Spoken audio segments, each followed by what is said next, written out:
Hi guys, how are you? Hi, good, thank you.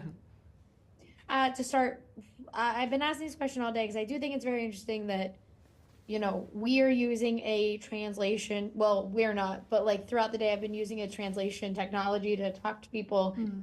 and the show also has them. But I also think there is a almost disconnect when you hear a voice just telling you what somebody else is saying in a language you understand. You don't get to hear Mm. kind of how they feel and what they're saying Mm. first. And I love how the show is kind of commenting on that. And so for you guys as actors, how fun is it to kind of be part of a show that has that kind of commentary where the main character does have a disconnect of a country that she's living in because she doesn't speak the language and she refuses to kind of listen to it? Hmm.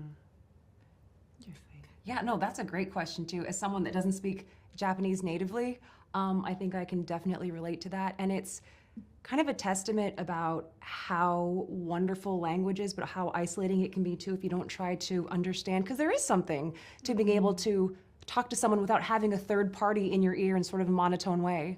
And I I also think there's something better in terms of communicating when you both try to struggle to understand what someone's saying than to have that translation. But in the show, it does a really fun job with like the little earpieces and the devices and Susie's dyslexia and not being able to learn. So they definitely have fun with the language. Yeah, and I'll ask you since Joanna, you are her, so you can't it won't count for you. Okay. But I love that Sunny looks like Eve from Wally, but like if she was more sinister, like she's just a little more Oh. sinister Eve. But if you had one of these robots, what would you kind of make it look like in your mind? Like, would it look like Sunny, or would it be like Short Circuit or some other robot that we all kind of know? Cool. I want Sunny to be much smaller though, so that I can just bring it everywhere. Like, just Cute. a small, I don't know, Yoda size. That would be amazing to carry it around, just like baby Yoda, just carrying it around everywhere. Yeah. Just like Oh, totally. yeah, it Yeah. would be amazing to it would be cute. Yeah. Pocket size. Yeah, pocket size, yeah. Like Yeah, Funko so size. that's Yeah. Yeah. Funko size Yeah, because robot. I saw Baby Yoda Yeah. behind, so I was like, it would be nice to just, hug it out every time when I feel like loneliness. Cute. I love it. And Joanna, I do love Sunny. She's always got something kind of cooking. So it's like she's being very nice and as a robot, and you're like, I don't trust this robot. This robot's gonna do something and I don't know what it is. When you get to play that like overly nice kind of being and get to have the audience side eyeing it the entire time, what for you is the fun of getting to kind of mess with people in that way? I mean, I think you said it exactly. It's getting to mess with people in that way. I think it's so much fun, especially when like you're just big and bright and like technically not doing anything wrong, but there's something about that brightness that's just like, stop. And you're Something is like up. why? And you're like, stop. So that's why it's so fun to see, especially that first scene where Susie meets Sunny, because it's just yeah. two different energies meeting, but something about those different energies is just so off-putting. So yeah, being able to play into that was wonderful. Yeah, and I love how dark this show is. Like I know, like as soon as I clicked my screeners, it's a dark comedy. I was like, oh, okay. Yeah. And then I was not fully prepared for how actually dark this show is. For you guys getting to play the darkness, knowing that like, an audience is gonna have that uncomfortable laughter at a lot of parts, and we're gonna react in ways that we're like, oh no, why am I laughing? Even though it's designed that way. What for you is your favorite part of getting to really dive into that darkness? I mean, like, we all have, like, a bit of darkness and mysterious or secret thingy inside us.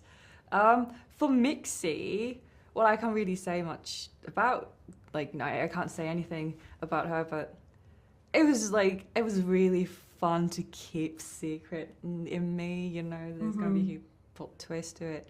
I really enjoyed it, just, like, having a tiny little secret. Yeah. Yeah. I think, too, like, the tone of the show for me is, I mean, you kind of touched on it earlier. You know when something awful happens and then you just start laughing? Yeah. And it's like, and then like Hysterically. everyone's like, why are you laughing? And it's so dark and you're like, so uncomfortable and so sad or so just something, and you just start like it's this weird sort of mesh of like, oh my god, ridiculous, and like I'm so sad and broken, and it just leads to this like really weird blend, and then everyone's like, stop laughing, Joanna, this is really sad. And you're like, I can't, mom. Sorry. Yeah, But, that, exactly. yeah, but I think it's like that all-encompassing feeling boiled down into a show. At least that's how I saw a lot of the episodes for me. Yeah. You said that, and I was like, the amount of like moments with dead relatives where I've done something that I'm like, what do you want me to do? Like, I'm trying to get through a situation, and I've made jokes or laughed, so I get it. But also, Annie, what you said made me think, like, when you guys were talking about a show like this where you're like, oh, I can't talk about that. I can't talk about that. I can't really talk about I can talk anything. about that, but it's fun. Yeah. Is that more freeing for you guys as actors, or is it more like nerve-wracking because you can't talk about Oh, the it's thing you not. want? It's definitely nerve-wracking. Like, I call myself clumsy for a reason.